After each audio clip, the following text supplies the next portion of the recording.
पिछले सर्ग में हमने देखा कि पार्थ को जयद्रथ मारने की प्रतिज्ञा के लिए किस तरह कृष्ण ने शोक की अवस्था से उठाकर क्रोध और रोष से भरे प्रतिज्ञा को प्रेरित किया। इस सर्ग में पूरी पार्थ प्रतिज्ञा की सारी बातें विस्तार से प्रस्तुत करेंगे।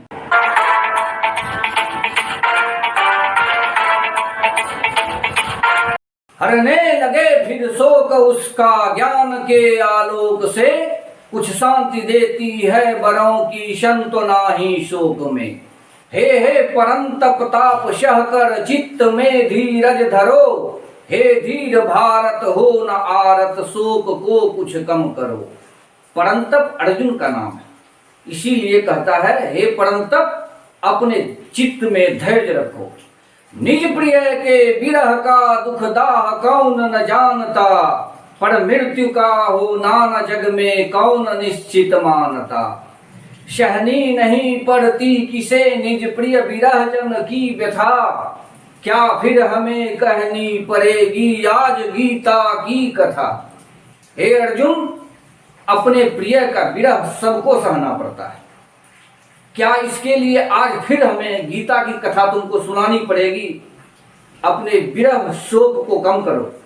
आते बुरे दिन बीतने को मनुज के जग में, जहां जाते हुए कोई न कोई दर्द दे जाते वहां। जब मनुष्य की दुख की अंतिम घड़ी होती है वह ज्यादा कष्टकर होती है, इसीलिए इससे और बड़ा क्षोभ और संताप नहीं हो सकता है। अब तुम्हारे सुखद के पल आने वाले हैं, इसलिए अब निश्चय तुम्हारे उदय का आरंभ है। होगा कहो इससे बड़ा यह तो दुखों का खंभ है।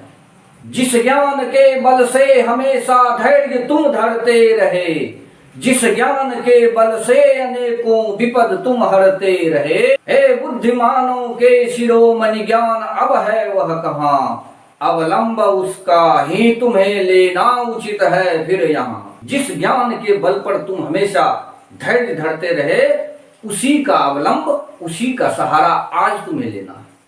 रण में मरण है क्षत्रियों को स्वर्ग देता है सदा, पर कौन ऐसा विश्व में जीता रहे जो सर्वदा। हे वीर देखो तो तुम्हें यूं देख कर रोते हुए, सब हंस रहे हैं शत्रुजन मन में खुशी होते हुए। तुम्हारा इस तरह व्याकुल होना सब शत्रु को सुखद प्रदान कर रहा है। क्या इस महा अपमान का तुमको न कुछ भी ध्यान है, क्या ज्ञानियों को भी विपद में त्याग देता ज्ञान है। तुम कौन हो, क्या कर रहे हो, जरा सोचो अपने बारे में। तुम कौन हो, क्या कर रहे हो, क्या तुम्हारा कर्म है। कैसी समय कैसी दशा कैसा तुम्हारा धर्म है। पड़ता समय है वीर पर ही भीरु कायर पर नहीं, दृढ़ भाव अपना विपद में भूलते बुधवर नहीं। निश्चय विरह अभिमन्यु का है दुखदाई सर्वथा, पर सहन करनी चाहिए फिर भी किसी विधि यह व्यथा। है अनग यह भी विज्ञता भी आज तुमने दूर की, होती परीक्षा ताप में ही स्वर्ण के समशूर की। स्वर्ण के समान ही वीर का भी परिचय इसी समय होता है, इसी विपत्ति में होता है। जिस बात से निज बैरियों का स्वल्प सा भी हर्ष हो, अगर थोड़ा भी हर्ष किसी बैरियों को अगर तुम्हारे कारण हो रहा है, जिस बात से निज बैरियों को स्वल्प सा भी हर्ष हो, है योग उसका त्याग ही बाथा न क्यों दुर्देश हो। उस पापियों को देखते हैं योग्य क्या रोना तुम्हें, निज शत्रु सम्मुख तो उचित है मुदित ही होना तुम्हें। अपने शत्रु के समक्ष अपने आप को दृढ़ता से प्रस्तुत करो। निज सहचरों के शोक तो आजन्म रहता है बड़ा, अपने सहचर का शोक पूरे जन्म के लिए होता है। पर चाहिए सबको सदा कर्तव्य अपना पालना, परंतु कर्तव्य से विमुख नहीं होना है। हे विज्ञ यह सोच करके शोक में ना तू परो, लो शीघ्र बदला बैरियों से धैर्य धड़ धड़ कर खरो। वह वीर ही क्या शत्रु का सुख हेतु हो, जो आप ही निज शत्रु का ही तो बढ़ाना चाहिए संताप ही। अपने शत्रु का जितना संताप बढ़ा सकते हो उसको बढ़ाओ। इन कौरव ने हमें संताप है कैसे दिए, षड्यंत्र रच रच कर हमारा विभव सारा हर लिए। उस पापियों को देखते हैं योग्य क्या रोना तुम्हें, निज शत्रु सम्मुख तो उचित है मुदित ही होना तुम्हें। महाराज इन्होंने युद्ध में अभिमन्यु को अन्याय से, सर्वस्व मानो हर लिया वह हमारा निरुपाय से। हे वीर वर इस पाप का तुमको न कुछ भी ध्यान है, क्या ज्ञानियों को भी विपद में त्याग देता ज्ञान है। श्री कृष्ण का सुन वचन अर्जुन क्रोध में जलने लगा, शब शोक उसने भूल कर करतल युगल मलने लगा। श्री कृष्ण का इस तरह वचन सुनकर पार्थ क्रोध की अग्नि में जलने लगा। साक्षी रहे संसार करता हूँ प्रतिज्ञा पार्थ मैं, पूरा करूंगा कार्य सब कथनानुसार यथार्थ मैं। जो मैं कह रहा हूँ उसको मैं पूरा करूंगा। मुख बाल रविशम लाल होकर ज्वाल से बाधित हुआ, प्रहलाद उसके विष वहां दया काल ही क्रोधित हुआ। निश्चय अरुणिमा मिश अनल की जल उठी वह ज्वाल ही, अब तो दृढ़ों का जल गया शोकाश्रु जल तत्काल ही। तब निकल कर नासापुटों से व्यक्त करके रोष त्यों, करने लगा निश्वास उसका भूरी भूरी घोष त्यों। उस समय पार्थ का क्रोध के मारे उसके सांस की भीषण आवाज सुनाई दे रहा। जिस भांति हरने पर किसी के प्राण से भी प्रियमणि, करते स्फुरित फिर फना फुफकार भरता है फनी।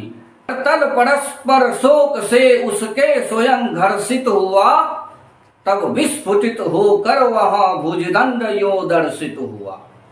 हे वीर वर इस पाप का फल क्या इन्हें दोगे नहीं, इस वैर का बदला कहो क्या शीघ्र तुम लोगे नहीं। श्री कृष्ण का सुन वचन अर्जुन क्रोध में जलने लगा। अर्जुन क्रोध के मारे उस समय थर थर कांपने लगा। साक्षी रहे संसार करता हूँ प्रतिज्ञा पार्थ मैं, पूरा करूंगा कार्य सब कथनानुसार यथार्थ मैं। संसार देखे अब हमारे शत्रु रण में मृत परे, कहते हुए यह घोषणा हो गए उठकर खड़े। पार्थ उठकर खड़ा हो जाता है। उस काल मारे क्रोध से तन कांपने उसका लगा, मानो हवा के जोर से सोता हुआ सागर जगा। ऐसा लगा जैसे हवा के जोर से सागर में एक लहर उठ गई। साक्षी रहे संसार करता हूँ प्रतिज्ञा पार्थ मैं, पूरा करूंगा कार्य सब कथनानुसार यथार्थ मैं। उस खल जयद्रथ को तो जग में मृत्यु ही अवसार है, उन्मुक्त बस उसके लिए रौरव नरक का द्वार है। नरक में सबसे कष्टकर रौरव को माना जाता है। तज धात राष्ट्रों को सवेरे दीन हो करके कहीं, श्री कृष्ण और आजात शत्रु के शरण आए नहीं। हो काल भी चाहे स्वयं हो जाए उसके पक्ष में, फिर भी उसे मैं वध करूंगा प्राप्त सर कर लक्ष्य में। कल सवेरे तक अगर अजात शत्रु युधिष्ठिर और श्री कृष्ण के सम्मुख यदि जयद्रथ कौरव राज्य को छोड़कर अगर इन दोनों के शरण नहीं आए, तो मैं सच कहता हूं वह दुनिया में कहीं भी जाए मैं उसका वध करूंगा। सुर नर असुर गंधर्व किन्नर आदि कोई भी कहीं, कल शाम तक मुझसे जयद्रथ को बचा सकता नहीं। उस खल जयद्रथ को न यद्यपि मृत्यु ही तो दंड है, पर मृत्यु से बढ़कर न कोई दंड और प्रचंड है। इसलिए उस नीच को रणमध्य जो मारूं न मैं शपथ कहता हूं कभी शस्त्र फिर धारूं न मैं। अगर मैं उसे ना मार पाया तो मैं कभी जिंदगी में शस्त्र धारण नहीं करूंगा। दो पंद वसुंडों के लिए दो सुंड वाला गज कहीं, दोनों करे उसको परस्पर तो मिले उपमान। अथवा अधिक कहना वृथा है, पार्थ का है प्रणय ही, साक्षी रहे संसार सुनकर रवि शशि अंबर मही। कल सूर्य अस्त के पूर्व यदि मैं ना जयद्रथ वध करूं, मैं शपथ कहता हूं स्वयं ही अनल में मैं जल मरूं। अगर कल शाम तक जयद्रथ को नहीं मार पाया तो मैं अग्नि की चिता में कल शाम भस्म हो जाऊंगा। जो एक बालक को कपट से मार हंसते हैं अभी, वे शत्रु सतवर शोक सागर मग्न देखेंगे सभी। अभिमन्यु वन के निधन में कारण हुआ जो मूल है, इससे हमारे हत हृदय का हो रहा जो शूल है। अभिमन्यु के मृत्यु का मूल कारण जयद्रथ है। उन्होंने मृत अभिमन्यु के सिर पर पैर रखा।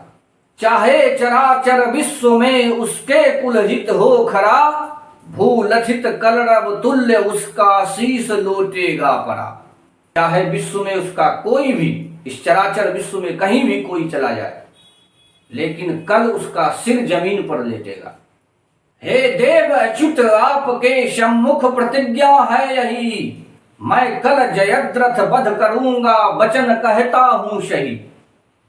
पापी जयद्रथ हो चुका तेरा वयो विस्तार है, मेरे करों से अब नहीं तेरा कहीं निस्तार है। दुर्वृत्त तेरा प्राण कोई कर नहीं सकता कहीं, वीर प्रतिज्ञा विश्व में होते असत्य कभी नहीं।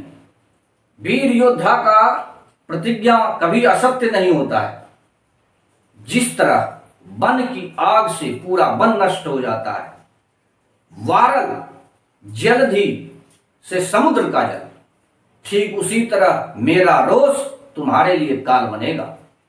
विषधर बनेगा रोष मेरा खल तुझे पाताल में, देवाग्नि होगा विपिल में वारी जलधि जाल में।